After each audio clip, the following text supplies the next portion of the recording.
احد کی جنگ میں آپ نے تلوار اٹھائی، کہ اس تلوار کو کون لے گا؟ کئی صحابہ کھڑے ہو گئے۔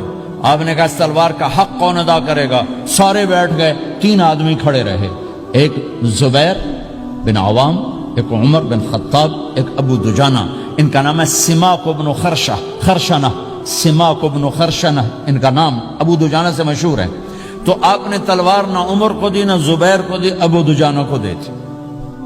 تو عمر رضی اللہ عنہ نے تو محسوس نہیں کیا، حضرت زبیر نے محسوس کیا کہ اس کو کیوں دی، مجھے کیوں نہیں دی؟ میں مہاجرین میں سے ہوں، میں پھوپھی کا بیٹا ہوں، میں اس سے دلیری میں کم نہیں ہوں۔ بلکہ حضرت زبیر کی دلیری کی تو دھاک تھی، جدھر سلوار چلتی تھی کاٹتی چلی جاتی تھی، کہنے کہ میں دیکھوں گا یہ کیا کرتا ہے۔ تو ابو دجانہ کے پیچھے پیچھے زبیر ہو لیے۔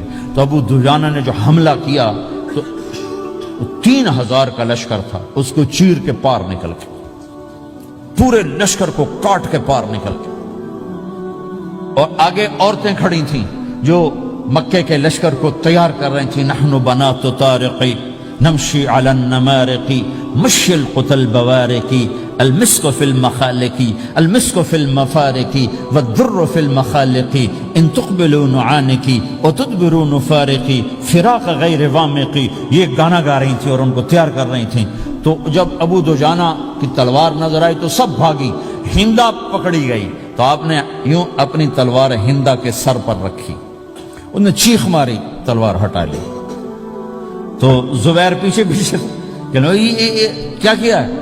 جنگ میں اگر کوئی عورت حصہ لے اسے مارنا جائز ہے، ویسے جائز نہیں ہے، عورت کو، بچے کو، بوڑھے کو ہاتھ لگانا جائز نہیں ہے۔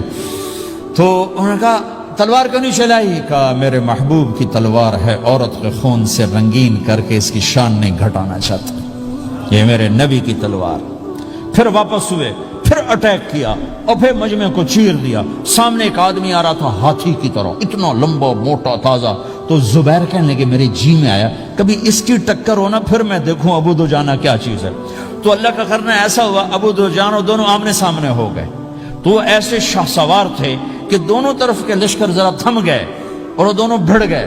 ابو دجانہ کے اپنے جوہر، اس پہلوان کے اپنے جوہر، غبار اٹھا، مٹی اٹھی، اور اس کی اپنی طاقت، ان کی اپنی طاقت، انہوں نے ابو دجانہ کو اس نے زخمی کر دیا۔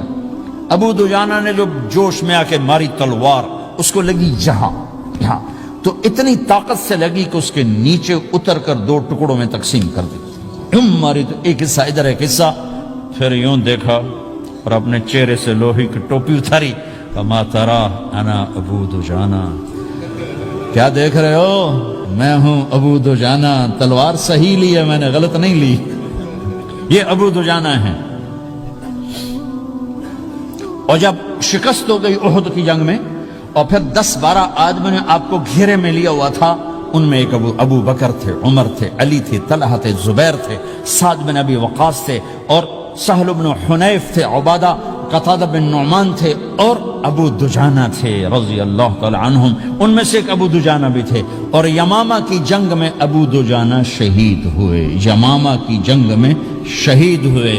یہ ابو دجانہ کی تھوڑی سی سیرت آپ کے سامنے آئی ہے۔ اس کے بعد اب آپ ان کے قول کو سنو تاکہ اس کا وزن آپ کے سامنے آئے۔ یہ بدر کے شریک ہیں، اللہ کے نبی نے کہا بدر کا صحابی جو مرضی کرے بخشا گیا۔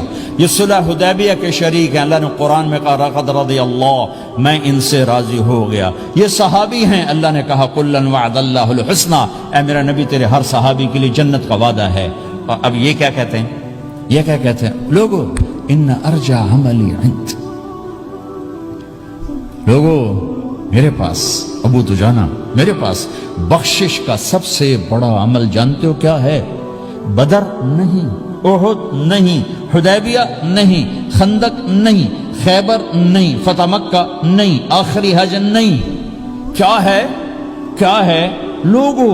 ان ارجع عملی عندی، میرے پاس آخرت میں بخشش کا سب سے بڑا عمل بس ایک ہے کہ ما آذیت احدا بلسانی، میں نے اپنی زبان سے کبھی کسی کو دکھ نہیں پہنچایا۔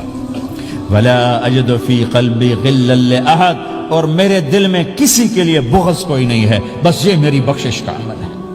تو بھائیو، نبی کے اخلاق میں 2 چیزیں لے لو، ایک زبان سے کسی کو دکھ نہ دو، ایک دل میں کسی کا بغض نہ رکھو، اللہ کی قسم بغیر حساب کتاب کے جنت میں جاؤ گے۔ بڑے بڑے جنید بغدادی اور بڑے بڑے معرفت والے تمہیں دیکھتے رہ جائیں گے، تمہاری رفتار اتنی تیز ہوگی کہ تمہیں وہی پکڑ سکے گا جس کا یہ دو عمل تم سے زیادہ اچھا ہوگا